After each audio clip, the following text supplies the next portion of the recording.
All right, we're gonna prep this to start doing the new oil pump and timing or retime it. So we're gonna take off all these connectors. I've already pulled up the little white lock and then they just pop up.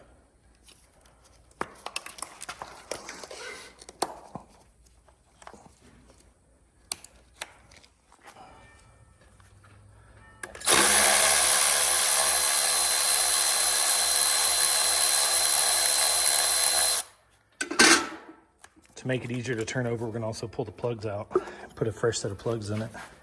All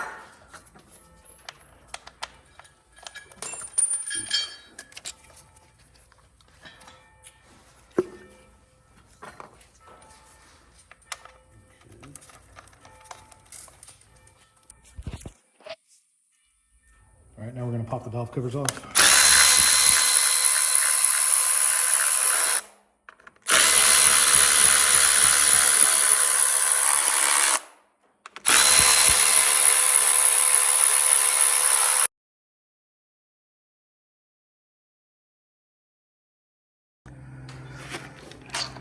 All right, next, I'm gonna start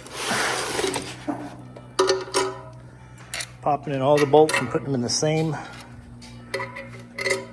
hole as they come out of on the new timing cover. This is getting a Mustang timing cover in a 10 rib conversion.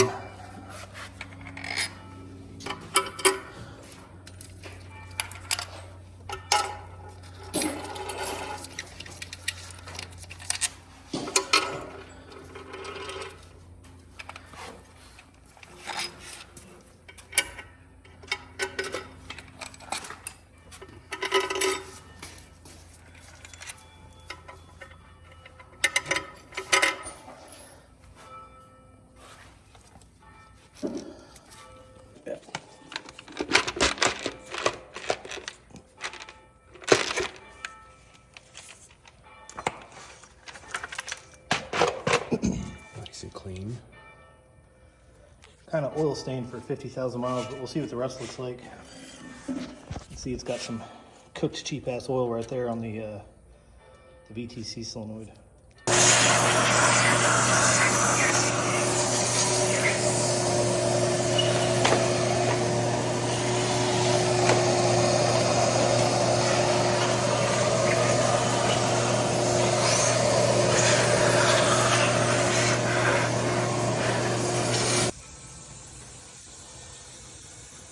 About a can and a half of brake clean and it looks almost new.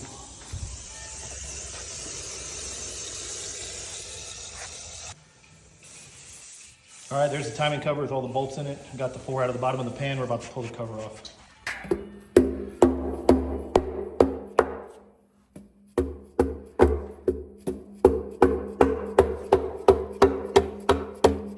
the other side out. There we go. Ooh, she dirty.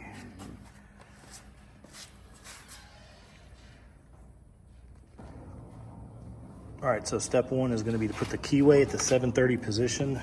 If you look here, I'm a little bit past the 9 o'clock. So I'm going to rotate this clockwise until the keyway's down here. Be like in that area. All right, I've rotated the motor over. I got the keyway at 7:30. The problem with the 7:30 is my timing mark isn't up here now.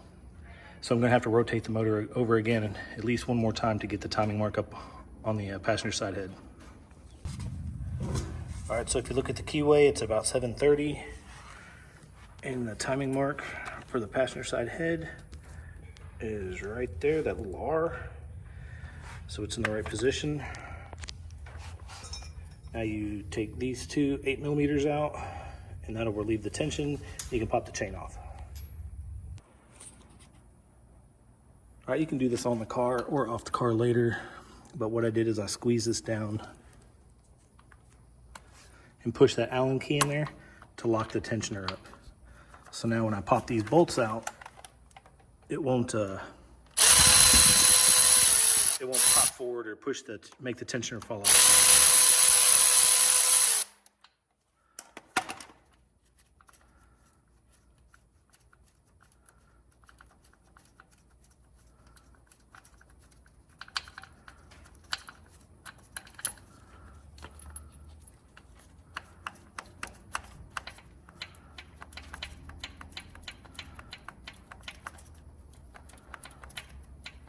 And these bolts are long-winded.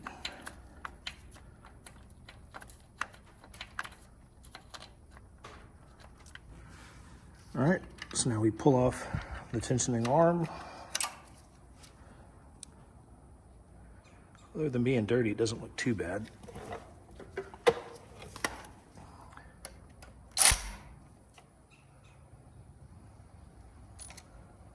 Here's the guide.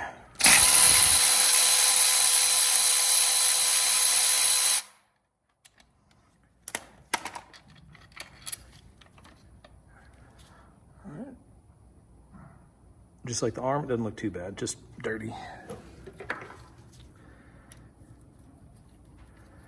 Slide that bolt back in there so we don't lose it. And take the tool off.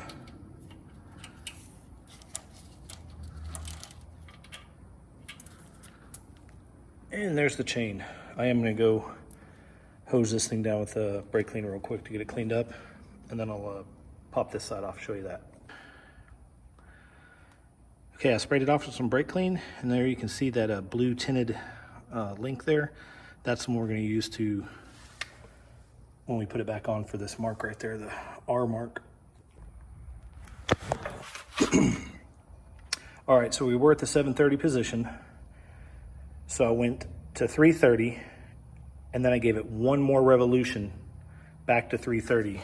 So now 330 there, and the L timing mark is right there. Now the same thing, I'll pin this, pull these two 8mm out, and take all the chains off, and I can access the oil pump.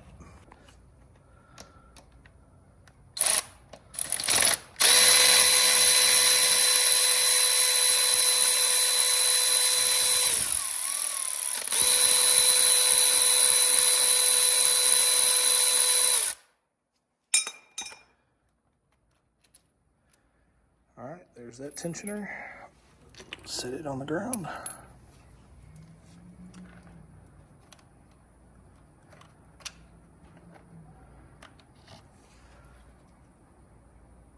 That doesn't look too bad, just dirty.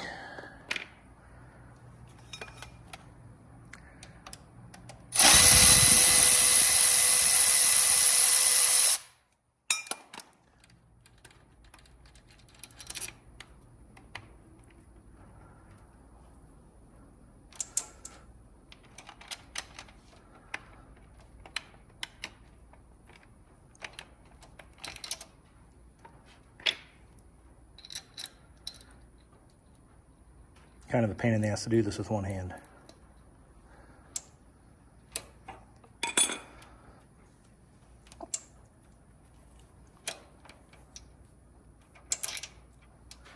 All right, got this chain off. I'm gonna go clean it with some brake clean. There's the blue link right there. And then I'll pop the oil pump off. All right, now to start removing the oil pump. These are 10mm, there's one here and one there and down here. Don't drop it in the oil pan. Kind of be a pain in the ass to fish it out. Then you pop off this bolt here, this bolt here, this bolt here, this bolt here. They go back in the same order. All right, so a couple minutes later, I got the two 10mm out that go from the oil pump pickup to the oil pump. It's a 10mm here, and let's see, this one is a 9mm here, and then a 13, 10 again.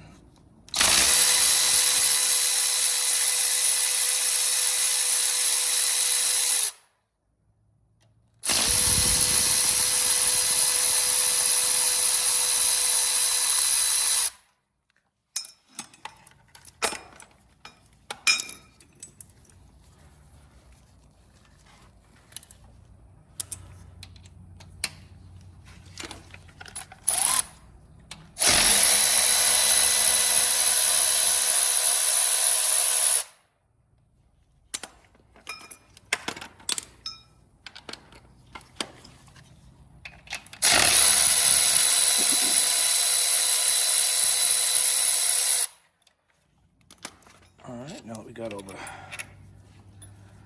bolts out here,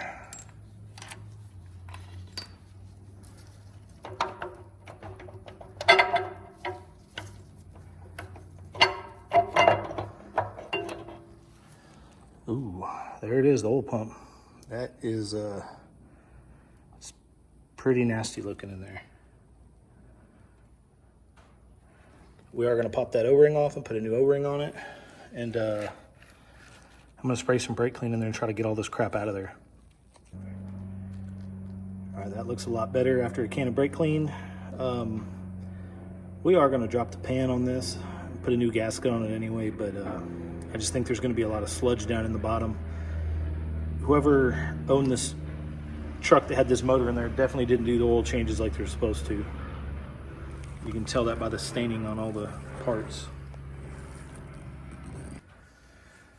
Okay, I got the new Boundary oil pump on. We are missing the O-ring for here, so that'll get put on later.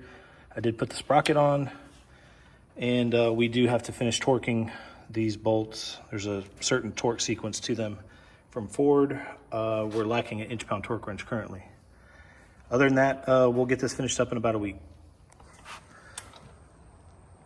All right, if you look right here, there's a blue link and an R. You line up your chain there.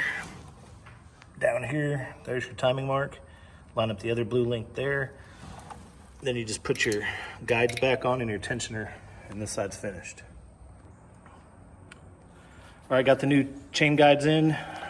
These bolts tighten to 89 inch-pounds. I'm just gonna run them in.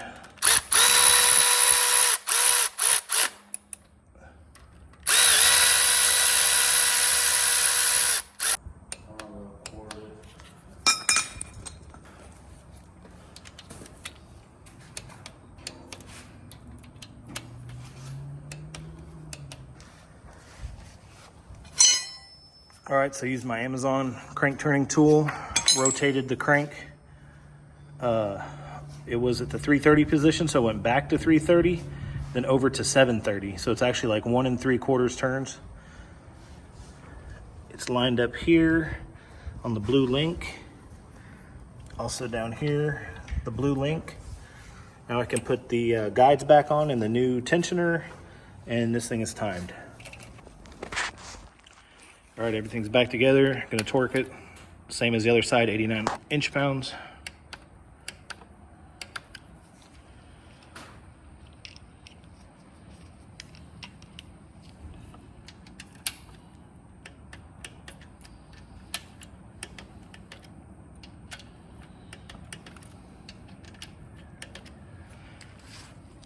All right, they come with these little pins in them. Once you pull them out, you can see the tensioner pop into place. All right, now everything has tension on it. It'll be a lot harder to turn the motor over, but it's timed. All right, instead of using these old crusty ass solenoids here, we're gonna put some new ones in it. This is the part number from Dorman. They do have a lifetime warranty on them. Couldn't really get the Motorcraft and within the time frame we had, so we went with these. We'll give them a shot, see what happens. So if you look, it's got a little alignment tab, so they only go on one way. A little plunger to the back, and then they torque to 98 inch-pounds.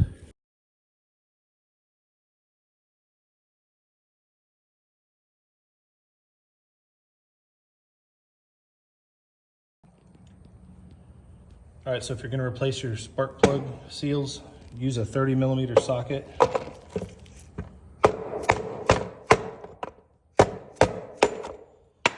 don't need a special tool.